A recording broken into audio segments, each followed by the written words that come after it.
الحمدللہ رب العالمین والصلاة والسلام علی سید المرسلین اما بعد۔ ایک بھائی سوال کرتے ہیں کہ اگر کوئی آدمی پابندی سے فرض نمازیں ادا کرتا ہے لیکن سنتیں ادا نہیں کرتا تو کیا وہ گنہگار ہے؟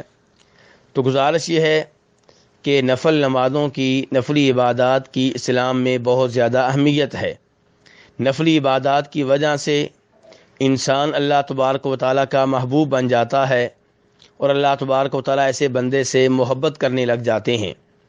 چنانچہ صحیح حدیث ہے جسے امام بخاری وغیرہ روایت کرتے ہیں کہ اللہ تعالیٰ فرماتے ہیں وَمَا يَزَالُ عَبْدِي يَتَقَرَّبُ إِلَيَّ بِالنَّوَافِلِ حَتَّى أُحِبَّهُ، میرا بندہ نفلی عبادات کے ذریعے میرے قریب ہوتا رہتا ہے حتیٰ کہ میں اس سے محبت کرنے لگ جاتا ہوں۔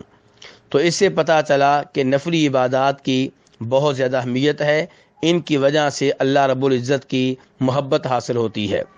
دوسرے نمبر پہ یہ بات ذہن میں رکھنی چاہیے کہ نبی علیہ الصلوۃ والسلام جو ہم سب کے اسوہ ہیں، ہمارے رہنما ہیں، ہمارے آئیڈیل ہیں، اور جو بخشے بخشائے تھے، جن کے لیے جنت پکی بات ہے، آپ نے یہ سنتیں ہمیشہ ادا کی ہیں، پابندی کے ساتھ ادا کی ہیں۔ تو جب آپ نے یہ سنتیں ترک نہیں کیں تو ہم جو گنہگار ہیں، ہمیں چاہیے کہ ہم اور زیادہ پابندی کے ساتھ یہ سنتیں ادا کریں۔ تیسرے نمبر پہ جو آدمی فرض نمازیں ادا کرے اور ساتھ ساتھ سنتیں بھی ادا کرے تو وہ آدمی خطرے میں نہیں ہے، لیکن جو آدمی فرائض ادا کرتا ہے، فرض نمازیں ادا کرتا ہے، سنتیں ادا نہیں کرتا، اس کے بارے میں خطرہ رہتا ہے کہ ایک دن آئے گا وہ فرض نمازوں میں بھی سستی شروع کر دے گا، انہیں بھی ترک کر دے گا۔ اس لیے سنتیں اہتمام سے ادا کرنی چاہیے تاکہ انسان فرائض پابندی سے ادا کرتا رہے۔ یہ بات بھی ذہن میں رہے کہ روز قیامت جس آدمی کے فرائض میں، واجبات میں کمی کوتاہی ہوگی، اللہ تبارک و تعالیٰ اس کی اس کمی کو نفل عبادات کے ذریعے پورا فرمائیں گے۔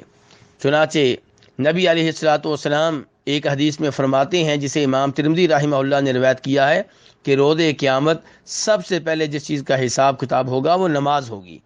اس میں آپ فرماتے ہیں کہ اگر فرض نمازوں میں کوئی کمی کوتاہی ہوئی تو اللہ تبارک و تعالیٰ فرمائیں گے انظروا هل لعبدی من تطوع، کہ دیکھو کیا میرے بندے کی نفلی عبادات ہیں، نفل نمازیں ہیں۔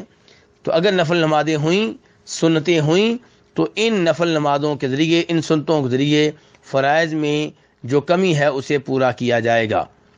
خصوصاً وہ سنتیں جنہیں سنتیں مؤکدہ کہا جاتا ہے، ان کی پابندی کرنی چاہیے۔ امام مسلم اور ترمذی روایت کرتے ہیں نبی علیہ الصلوۃ والسلام نے فرمایا جو ان 12 رکعتوں کو پابندی سے ادا کرے گا، اللہ تبارک و تعالیٰ جنت میں اس کا محل بنائیں گے۔ یہ 12 رکعتیں کون سی ہیں؟ فجر سے پہلے کی 2 سنتیں، ظہر سے پہلے کی 4 سنتیں، ظہر کے بعد کی 2 سنتیں، مغرب کے بعد کی 2 سنتیں اور عشاء کے بعد کی 2 سنتیں۔ اللہ تبارک و تعالیٰ عمل کرنے کی توفیق عنایت فرمائے۔